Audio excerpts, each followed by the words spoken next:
सब प्रेम से बोलो। लक्ष्मी नारायण भगवान की जय। राधा कृष्ण भगवान की जय। आप सभी को जय मां कंजक चैनल की तरफ से भाई दूज पर्व की हार्दिक शुभकामनाएं। आज के इस वीडियो में आप सुनेंगे भाई दूज के दिन सुनी जाने वाली कुछ पौराणिक कथाएं। अगर आपको ये कथाएं अच्छी लगी तो वीडियो को लाइक करके हमारे चैनल को सब्सक्राइब जरूर कीजिएगा और कमेंट बॉक्स में जय श्री हरि लिखकर अपनी हाजिरी जरूर लगाइएगा। हिंदू पंचांग के अनुसार कार्तिक मास के शुक्ल पक्ष की द्वितीया तिथि पर भाई दूज का त्योहार मनाया जाता है और ये पर्व रक्षाबंधन की तरह भाई बहन के प्रेम का प्रतीक होता है।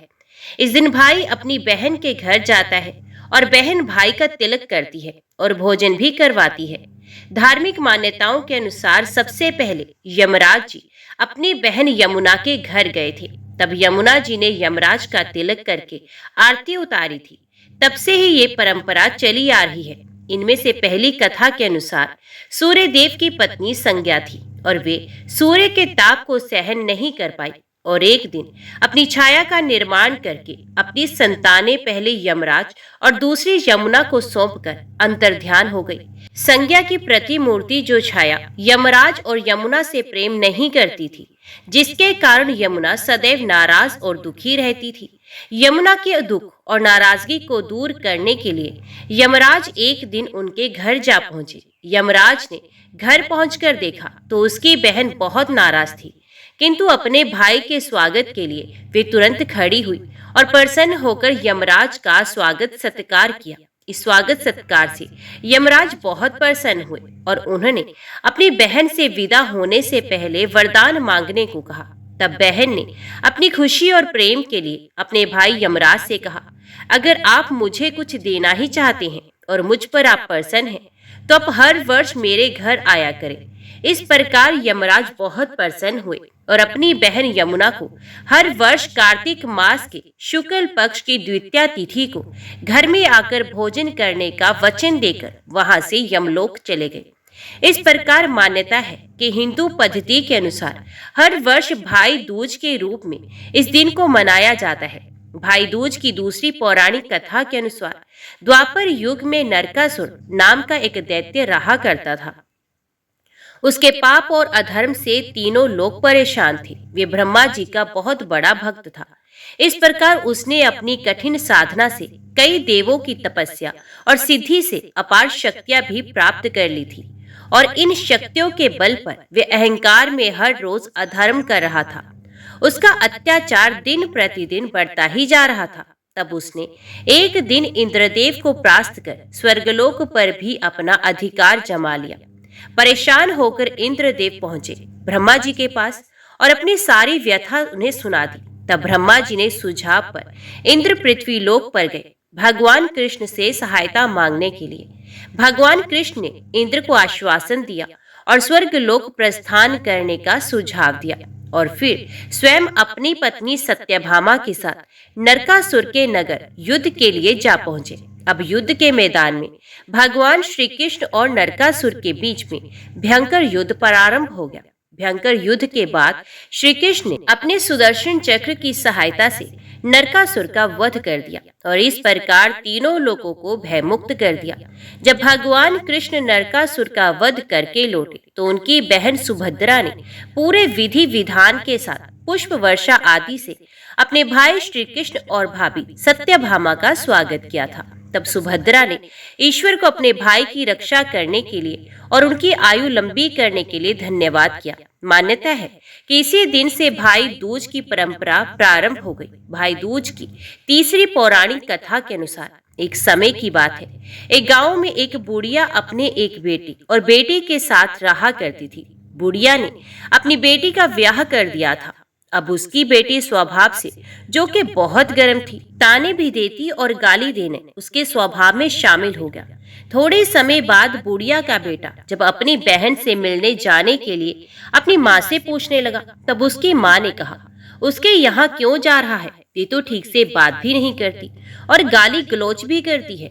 क्योंकि भाई को अपनी बहन से बहुत प्रेम था, इसलिए अपनी माँ को समझा बुझाकर वे अपनी बहन के यहाँ मिलने के लिए चला गया। चलते चलते उसके रास्ते में एक बहुत विकराल नदी पड़ी जो कि बहुत वेग से बह रही थी। भाई को उस नदी को ही पार करके जाना था। जब उसने देखा कि नदी में तो भाव बहुत ज्यादा है, तब उसने नदी से प्रार्थना की और कहा कि वे अपनी बहन से मिलने के लिए बहुत दिनों के बाद जा रहा है। जब वे मिलकर लौट आए तो अवश्य उसे पानी अपनी धारा में बहा ले। नदी ने जब उसकी बात सुनी तो उसे रास्ता दे दिया। अब इस प्रकार भाई नदी पार करके आगे बढ़ गया। आगे बढ़ने पर उसे एक बहुत बड़ा और विशाल सांप मिला जो उसकी ओर फन बढ़ाकर उसे डसने के लिए तैयार ही बैठा हुआ था। सांप को देखकर भाई ने कहा कि वे अपनी बहन के यहाँ जा रहा है। उसे तिलक और कलावा बंधवाने के बाद ही वे वापस लौटेगा। तब वे जैसे ही वे वापस आए तब उसे डस लेना। सांप ने भी उसे वहां से जाने के लिए रास्ता दे दिया। अब कुछ दूर आगे चलने पर उसे एक बहुत विशाल शेर मिला जो कि बहुत दिनों से भूखा था और भोजन की तलाश में था। भाई को देखकर वे उस पर टूटने ही वाला था और उसे खाने ही वाला था कि तभी भाई हाथ जोड़कर उसके सामने खड़ा हो गया और उसने जो बातें नदी और सांप से कही थी वही बातें शेर से भी कह दी। और शेर ने उसकी बातों पर विश्वास कर लिया और उसे जाने दिया और जल्दी लौटकर आने के लिए भी कह दिया। इस प्रकार वे अपनी बहन के घर पहुंच गया। घर के बाहर से ही उसने अपनी बहन को आवाज लगाई। बहन घर के भीतर बैठकर सूत काट रही थी। आवाज सुनकर सूत का धागा टूट गया और मान्यता के अनुसार धागा टूटने पर आवाज की प्रतिक्रिया नहीं दी जाती, यानी कि जब भाई ने उसे आवाज दी तो वे बदली में आवाज नहीं दे सकती थी। इसलिए वे झटपट सबसे पहले धागे को जोड़ने में लगे। अब बाहर खड़े भाई ने उसे 3-4 बार आवाज लगाई किंतु बहन ने तो कोई जवाब भी नहीं दिया। बाहर खड़ा खड़ा भाई बड़ा परेशान हो गया और अब उसे अफसोस भी हो रहा था। उसे अपनी माँ की ये बात याद आ गई जो उसे अपनी बहन के यहाँ आने से रोक रही थी, क्योंकि बहन का स्वभाव उसकी माँ बहुत अच्छे से जानती थी। अब जब वे निराश होकर वापस अपनी बहन के घर के आगे से लौटने लगा तब तक उसकी बहन सूत को जोड़ चुकी थी और जैसे ही वे बाहर निकली तो उसने देखा कि भाई तो वहां से जा चुका था। अब वे दौड़ते दौड़ते अपने भाई का पीछा करते हुए उसके पास जा पहुंची और उसने ना बोलने का कारण भी बता दिया। इस प्रकार कारण जानकर भाई बड़ी खुशी खुशी अपनी बहन के घर वापस लौटकर आ गया।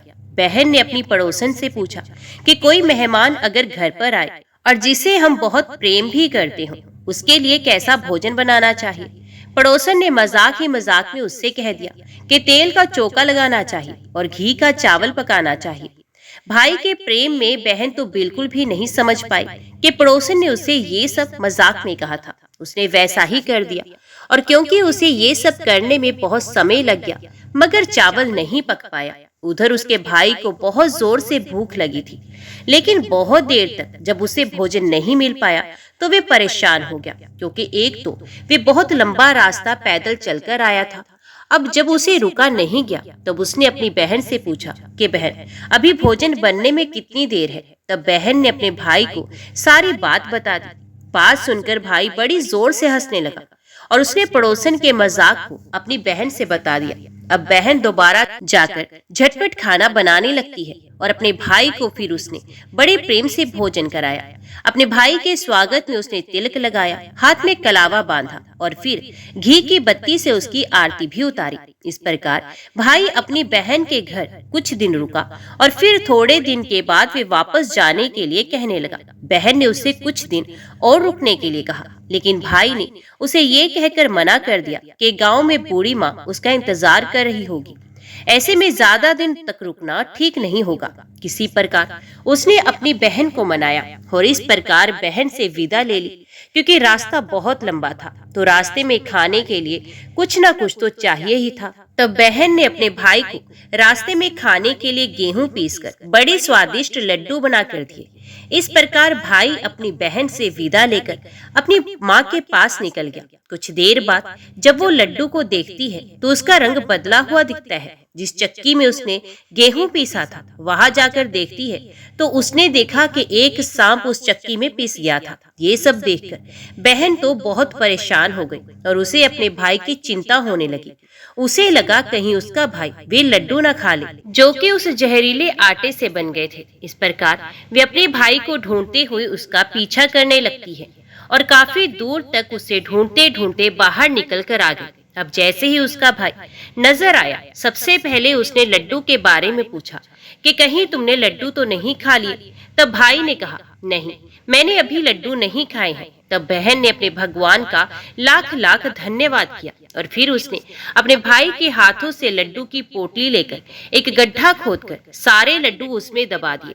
बहन को ऐसा करते देखकर भाई पूछने लगा कि बहन क्या बात है। तब बहन ने अपने भाई को सारी बात बता दी। भाई कहने लगा, बहन, तुमने जो मुझे इस समय बड़े काल से बचा लिया किंतु पीछे 3 काल मेरा इंतजार कर रहे हैं। इस प्रकार भाई ने रास्ते में मिली हुई नदी, सांप और शेर की बातें अपनी बहन को बता दी। सुनकर बहन बड़ी दुखी हुई और कुछ समय बाद जब उसे प्यास लगी तो वे पास ही के तालाब पर पानी पीने के लिए चले गए। वहां उसने देखा एक बूढ़ी माता बैठकर माला तैयार कर रही थी। बूढ़ी माता को देखकर बहन ने पूछा, माँ, आप यहाँ क्या कर रही हैं और आप कौन हैं? तब बूढ़ी माता कहने लगी, मैं विधाता हूँ और एक लड़के के भाई के लिए इस समय माला तैयार कर रही हूँ जिसका काल आने वाला है। उसकी बहन ने चक्की में पीसकर एक सांप को मार डाला है। अब बहन समझ गई कि वे उसी के भाई के लिए कह रही है। बहन ने पूछा, तो एक काम करिए कि मुझे बताइए इस काल से बचने के लिए मैं क्या उपाय करूं? तो बुढ़िया विधाता ने कहा कि बहन अपने भाई को गाली देती रहे और जब तक उसका ब्याह न हो जाए तब तक उसके साथ ही रहे, क्योंकि वही उसी पर आने वाले काल को टाल सकती है। और फिर ऐसा ही हुआ। बहन अब वापस अपने घर लौटने की बजाय भाई के साथ अपने मायके जाने के लिए तैयार हो गई और अपने भाई के साथ जाकर वे अपने मायके में पहुंच गई। उसने अपने भाई के घर जाने से पहले रास्ते के लिए खूब सारा मांस, दूध और एक चुनरी भी ले ली। अब भाई को लौटते समय सबसे पहले शेर मिला जो कि बहुत भूखा था और जिसे भाई वचन देकर आया था। अब शेर भाई को खाने ही वाला था कि बहन ने आगे बढ़कर खूब सारा मांस उस भूखे शेर के आगे डाल दिया। शेर उस मांस को खाने में व्यस्त हो गया और इस प्रकार दोनों भाई बहन शेर को चकमा देकर आगे बढ़ गए। थोड़ा आगे बढ़े कि वही विशाल सांप उन्हें रास्ते में मिल गया। इससे पहले कि विशाल सांप उसके भाई को डस पाता, बहन ने झट से दूध का बड़ा सा डोंगा उस सांप के आगे रख दिया। सांप जो था भाई को डसना भूलकर दूध पीने में मगन हो गया। इस प्रकार दोनों भाई बहन आगे बढ़ गए। आगे बढ़े तो रास्ते में वही विकराल नदी मिली। नदी पार करते समय बहन ने नदी को ओढ़नी उड़ा दी, यानी कि जो चुनरी वो लेकर आई थी वो चुनरी नदी को उड़ा दी, जिससे नदी बहुत प्रसन्न हो गई और उसने अपने वेग को कम कर दिया। इस प्रकार दोनों भाई बहन सही सलामत नदी पार करके दूसरी ओर चले गए। इस प्रकार बहन अपने भाई को सभी संकटों से और काल से बचाते हुए अपनी माँ के यहाँ पहुंच जाती है। घर पहुंचकर वे अपने भाई को गाली देने लगी और वही गुस्से वाला मिजाज उसने फिर से धारण कर लिया। ये सब देखकर माँ ने अपने बेटे से कहा, मैं तो तुझे पहले से ही मना कर रही थी कि ये हमेशा गुस्से में रहती है और गाली गलौज किया करती है। ये बात सुनकर भाई ने अपनी माँ से कहा, माँ, यही तो मुझे 3 कालों से बचाकर लाई है, नहीं तो आज तो मैं जीवित वापस लौटकर ही नहीं आ पाता। लेकिन माँ, मुझे एक बात समझ नहीं आई। रास्ते भर तो ये बिल्कुल ठीक थी, यहाँ पहुंचकर ही से ना जाने क्या हो गया। ये गुस्सा कर रही है और गाली गलौज भी कर रही है। कुछ दिनों के बाद भाई का रिश्ता आया और उसके ब्याह की तारीख पक्की हो गई। विवाह के समय मंडप में बहन भी बैठती है। तभी अचानक अग्नि की एक ज्वाला से पूरे मंडप में आग लग गई और पूरा मंडप जलकर भस्म हो गया, किंतु भाई पर कोई आंच नहीं आने दी। इस प्रकार द्वार चकाई की रस्म जब हुई तब बहन द्वार से पहले निकली और भाई को उस दूसरे द्वार से जाने के लिए कहने लगी। जैसे ही बहन आगे बढ़ी कि पूरा का पूरा द्वार भर भरा कर उसके ऊपर गिर गया। यहाँ पर भी उसने अपने भाई की रक्षा की। अब दिन भर की थकी हुई बहन थोड़ी देर के लिए आराम करने के लिए लेटी तो उसे जोर की नींद आ गई। उधर बूढ़ी माँ ने जब देखा कि बेटी सो रही है तो उसने सोचा सभी बारातियों को विदा कर दिया जाए। इस प्रकार सभी बाराती विदा हो गए। काफी देर के बाद जब बहन की आंख खुली तो उसने देखा वहां पर तो कोई भी नहीं है। माँ से पूछा तो माँ ने बताया कि सभी बाराती तो विदा हो चुके हैं। तब बहन अपनी माँ से बारातियों को वापस बुलाने के लिए कहती है। माँ ने सभी बारातियों को वापस बुला लिया। अब बहन ने अपने स्वभाव और जो कुछ भी उसने किया उसके पीछे का उद्देश्य सभी को बता दिया। जब सबको ये बात पता चली तो सभी बड़े खुश हुए। इस प्रकार अपने भाई का विवाह बड़ी धूमधाम से संपन्न कराकर बहन अपने मायके से वापस लौट गई और वापस लौटने के बाद उसने अपने भाई को अपने घर पर फिर से बुलाया।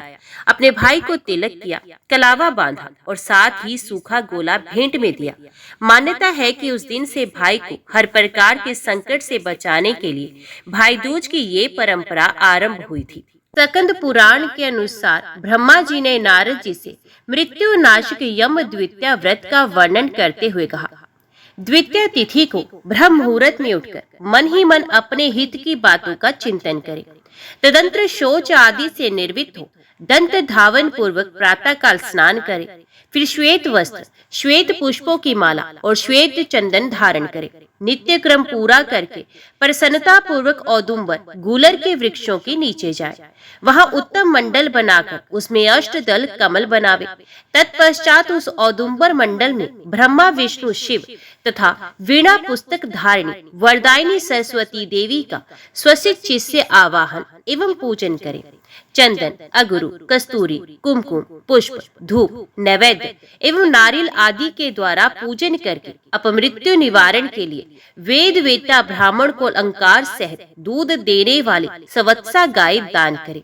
उस समय ब्राह्मण से इस प्रकार कहें, हे विप्र, मैं अपमृत्यु का निवारण करने के लिए संसार समुद्र से तारने वाली ये सीधी सादी गाय आपको दे रहा हूँ। यदि गाय ना मिल सके तो ब्राह्मण को भक्ति पूर्वक एक जोड़ा जूता ही अर्पण करे। तदंतर पूजा समाप्त करके भगवान विष्णु में भक्ति रखते हुए अपने कुटुंब के श्रेष्ठ वयोवृद्ध पुरुषों को श्रद्धा भक्ति के साथ प्रणाम करें। फिर अनेक प्रकार के सुंदर फलों द्वारा अपने स्वजनों को तृप्त करें। उसके बाद अपनी सहोदरा बड़ी भागिनी के घर जाएं और उसे भी भक्ति पूर्वक प्रणाम करते हुए कहें, सौभाग्यवती बहन, तुम कल्याणमयी हो। मैं अपने कल्याण के लिए तुम्हारे चरणार विंदों में प्रणाम करने के उद्देश्य से तुम्हारे घर आया हूँ। ऐसा कहकर बहन को भगवत बुद्धि से प्रणाम करे। तब बहन भाई से ये उत्तम वचन कहे, भैया, आज मैं तुम्हें पाकर धन्य हो गई। आज सचमुच मैं मंगलमयी हूँ। कुलदीपक, आज अपनी आयु वृद्धि के लिए तुम्हें मेरे घर में भोजन करना चाहिए। मेरे सहोदर भैया, पूर्व काल में इसी कार्तिक शुक्ल द्वितीया को यमुना जी ने अपने भाई यमराज को अपने ही घर पर भोजन कराया और उनका सत्कार किया था। उस दिन कर्म पाश में बंधे हुए नारकीय पापियों को भी यमराज छोड़ देते हैं, जिससे वे अपनी इच्छा के अनुसार घूमते हैं। इस तिथि में विद्वान पुरुष भी प्राय अपने घर पर भोजन नहीं करते। बहन के ऐसा कहने पर व्रतवान पुरुष वस्त्र और आभूषणों से हर्षपूर्वक उसका पूजन करे। बड़ी बहन को प्रणाम करके उसका आशीर्वाद ले। तत्पश्चात सभी बहनों को वस्त्र और आभूषण देकर संतुष्ट करे। अपनी सगी बहन ना होने पर चाचा की पुत्री अथवा पिता की बहन के घर पर जाकर आदर पूर्वक भोजन करे। नारद, जो इस प्रकार यमद्वितीया का व्रत करता है, वे अपमृत्यु से मुक्त हो पुत्र पौत्र आदि से संपन्न होता है और अंत में मोक्ष पाता है। ये सभी व्रत और नाना प्रकार के दान गृहस्थ के लिए ही योग्य है। व्रत में लगा हुआ जो पुरुष यमद्वितीया की इस कथा को सुनता है, उसके सब पापों का नाश हो जाता है। ऐसा माधव जी का कथन है। कार्तिक शुक्ल की द्वितीया को यमुना जी में स्नान करने वाला पुरुष यमलोक का दर्शन नहीं करता। जिन्होंने यमद्वितीया के दिन अपनी सौभाग्यवती बहनों को वस्त्रदान आदि से संतुष्ट किया है, उन्हें 1 वर्ष तक कलह अथवा शत्रु भय का सामना नहीं करना पड़ता। उस तिथि को यमुना जी ने बहन के स्नेह से यमराज को भोजन कराया था। इसलिए उस दिन जो बहन के हाथ से भोजन करता है, वे धन एवं उत्तम संपदा को प्राप्त होता है। राजाओं ने जिन कैदियों को कारागृह में डाल रखा हो उन्हें यम द्वितीया के दिन बहन के घर भोजन करने के लिए अवश्य भेजना चाहिए। वे भी ना हो तो मौसी अथवा मामा की पुत्री को बहन माने अथवा गोत्र या कुटुंब के संबंध से किसी के साथ बहन का नाता जोड़ ले। सबके अभाव में किसी भी समान वर्ण की स्त्री को बहन मान ले और उसी का आदर करे। वे भी ना मिल सके तो किसी गाय या नदी आदि को ही बहन बना ले। उसके भी अभाव में किसी जंगल झाड़ी को ही बहन मानकर वहां भोजन करे। यम द्वितीया को कभी भी अपने घर पर भोजन ना करे। भाई के भोजन में वही द्वितीया ग्रहणीय है जो दोपहर के बाद तक मौजूद रहे। ओम नमो भगवते वासुदेवाय नमः। जय श्री राधे कृष्णा। आज की वीडियो में इतना ही। उम्मीद करती हूँ वीडियो आपको पसंद आई होगी। वीडियो पसंद आई हो तो वीडियो को लाइक और चैनल को सब्सक्राइब जरूर कीजिएगा। जय श्री हरि लिखकर कमेंट बॉक्स में अपनी हाजिरी और अपने सुझाव देना ना भूलेगा। तो मिलते हैं अगली कथा अगली वीडियो के साथ। तब तक के लिए देखते व सुनते रहिए। जय मां कंजक, जय माता दी।